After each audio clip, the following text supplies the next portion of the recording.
Halloween had just passed, and in Houston, the night was alive with energy. October 31st, 2022 rolled into the early hours of November 1st, and what began as a lively private gathering would end in tragedy. Takeoff, the quiet and gifted youngest member of Migos, wasn't supposed to be in danger that night. He was simply accompanying his uncle Quavo to a private party at 810 Billiards and Bowling in downtown Houston. But sometimes, being in the wrong place at the wrong time can change everything. The night started the way most celebrity parties do, exclusive, private, and laid back. 810 Billiards and Bowling was a modern spot, polished floors, neon lights, and an upscale vibe that catered to Houston's nightlife crowd. Roughly 40 people were invited, including celebrities, friends, promoters, and affiliates. Security was present but light. Guests came to drink, mingle, and enjoy themselves. Quavo was the social one, as always, cracking jokes and interacting with people in the room. Takeoff was different.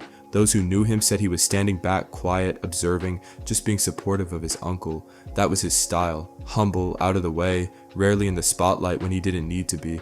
As the night wore on, a dice game became the center of attention. High-stakes gambling has long been a fixture of rap culture, a mix of bravado and money, and in that room, the dice were rolling heavy. People crowded around the table, cash on the floor, laughter mixed with tension. At first it seemed lighthearted, drinks were flowing, music was buzzing in the background, but anyone who's been around dice games knows money has a way of changing the mood quickly. Quavo, competitive by nature, was at the table. Witnesses say there were moments when voices rose, when tempers flickered, but at that point, nobody thought it would turn deadly. Takeoff wasn't even playing. He stood nearby, calm, keeping to himself. That's what makes what followed so haunting. He wasn't part of the argument, not even close to it. By 2 a.m., like the game had dragged on. The energy in the room shifted. What began as playful had turned into irritation. Words were exchanged between Quavo and others involved in the game. One of those men was reportedly tied to J. Prince Jr.'s circle, a powerful family name in Houston. That connection only added to the tension. Witnesses later described the body language, Quavo getting frustrated, gesturing with his hands, raising his voice. Takeoff stayed back, not saying a word. Some described him as standing just a few steps behind, relaxed, unaware of how quickly things were unraveling. Around 2:30 a.m., the game broke down into a verbal argument. Voices got louder. The crowd around them grew restless. People started recording on their phones, sensing that something might happen. A few tried to calm the situation, pulling Quavo back, telling him it wasn't worth it. But the back and forth wouldn't stop. As the argument intensified, Quavo reportedly said something along the lines of, "Let's go before I hurt somebody." He turned to leave, trying to pull himself away from the situation. But by then, pride was in the air. Tensions had already tipped past the point of no return. The atmosphere was thick. 40 people crowded into a hallway, adrenaline rising, egos flaring. It was just waiting for a spark, and then it happened. Someone threw a punch. In the chaos, at least 2 different men pulled out guns. In an instant, the sound of dice clattering on the floor was replaced by the crack of gunfire. At least 10 shots rang out, people screaming and scattering in every direction. Takeoff, standing quietly in the background, was struck multiple times, once in the head, once in the torso. He collapsed instantly. Witnesses described Quavo's scream, crying out for his nephew as he fell to the ground. Panic erupted, with people running for cover, ducking behind tables, sprinting down the stairs. Within moments, the bowling alley that had been filled with laughter hours earlier was now filled with sirens. A nurse who had been nearby rushed into the chaos, trying to save Takeoff, but he had no pulse. At 28 years old, he was gone. Police arrived to a scene of shock and silence, shattered glass, and terrified witnesses who barely knew what they'd seen. Many left before speaking, afraid to get involved. It would take days for the full story to even begin piecing together. Takeoff's death was instantly labeled a case of being in the wrong place at the wrong time. Houston Police Chief Troy Finner emphasized that Takeoff wasn't the target, that he was an innocent bystander caught in the middle of other people's recklessness.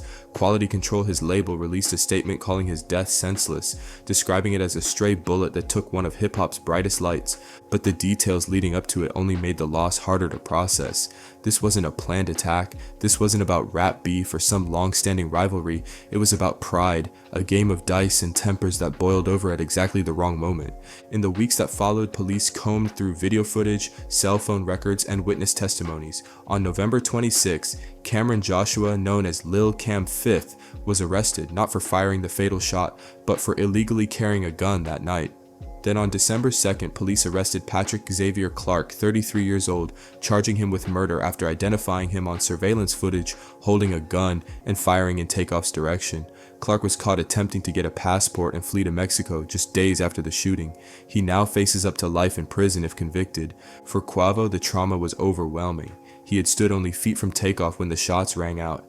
Reports say he hasn't been the same since. Privately, he has admitted to people close to him that he feels a deep sense of guilt, like if he hadn't argued that night, if he had left sooner, maybe his nephew would still be alive.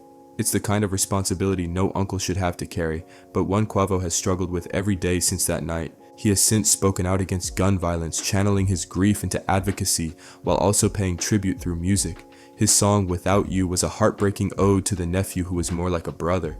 The city of Atlanta mourned like it lost family. On November 5th, a vigil was held at the site of the shooting. On November 11th, a massive public memorial was hosted at State Farm Arena. Over 20,000 people attended, with tributes from Drake, Justin Bieber, and Chloe Bailey. Offset, who had drifted apart from Quavo in recent years, broke down as he spoke about Takeoff being the glue that held them together. Even Cardi B, who had her own ups and downs with the group, posted that her heart was broken. The tragedy struck harder because of how random it all was. Takeoff wasn't involved in the argument. He wasn't throwing dice. He wasn't raising his voice. He was quiet, reserved, and detached from the chaos until the moment he was fatally struck. That detail haunted fans the most. The lead up to his death was just a normal night out. A party, a dice game, some banter, and then an argument. But one thing led to another. And what should have been nothing more than a heated exchange escalated into deadly violence. Now murals of Takeoff cover Atlanta. His verses are played with a bittersweet heaviness. Quavo and Offset reunited at the 2023 Beats Awards to perform in his honor, tears flowing as images of him filled the screens. The group Migos is no more. Offset has said it wouldn't be right without Takeoff, who was the heart, the glue, the quiet one holding everything together.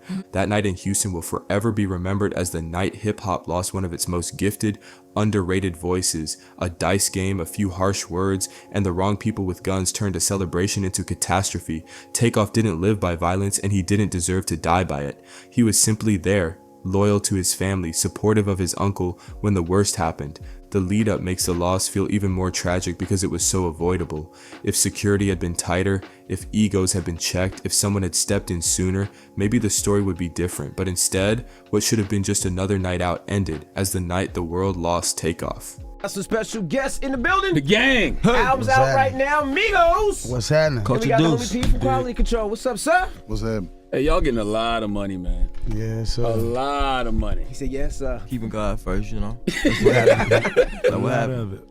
Hey, what exactly is culture to the Migos? We the wave. We bringing all the people together, the young generation. We making new music, keeping it fresh. And we the boys who started all this crazy flow, this crazy ice. We taking over the game. Yeah.